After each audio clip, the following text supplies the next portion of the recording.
SsangYong est un constructeur coréen à l'origine, même si aujourd'hui il appartient à un groupe indien. SsangYong ne propose en France que des SUV, dont ce Corando, long de 4,41 m, qui concurrence par sa taille les Qashqai et autres Kadjar. L'actuel Corando date de 2010 avec un restylage en 2013. L'année dernière, le Coréen a fait passer ses moteurs à l'Euro 6 et les gammes ne comptent plus qu'un bloc disponible, un 2,2 litres diesel associé ou non à la transmission intégrale et uniquement en boîte manuelle. Les jantes de 18 pouces sont de série sur le Corando qui ne propose qu'un seul niveau de finition. A l'intérieur, la planche de bord reçoit un écran central tactile qui pilote le multimédia, le GPS et le Bluetooth. La qualité de présentation n'est pas flatteuse mais ne fait pas non plus offense aux yeux des passagers. On apprécie un bon équipement de série malgré l'absence d'équipement high-tech comme le freinage automatique. À l'arrière, l'habitabilité est correcte pour 2 adultes et le dossier de banquette peut se régler en inclinaison. Le coffre est annoncé par SsangYong à presque 500 dm3, mais nos mesures le font tout juste dépasser les 400 dm3, très moyen dans la catégorie.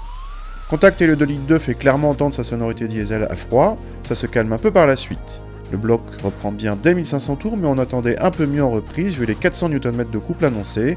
Il faut dire que l'engin est lourd à plus de 1,7 tonne. Du coup, le comportement n'évoque pas la ballerine, mais à défaut d'agilité et de confort, trop ferme à basse vitesse, le Corando est sain.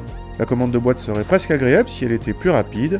Petit bémol toutefois à la transmission 4x4 qui paraît lente à transférer le couple vers l'arrière lorsque l'avant patine.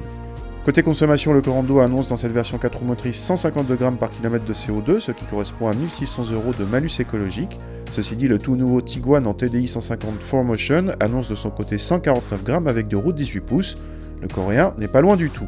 Le Mazda CX-5 diesel de 175 chevaux en 4x4 descend pour sa part à 136 g. La comparaison est plus dure pour le Corando dans ce cas, sauf si on prend en compte le prix. Le Tiguan comme le CX-5 dépasse allègrement les 35 000 € dans les versions ciblées, alors que notre Corando reste sous les 27 000 € tout équipé.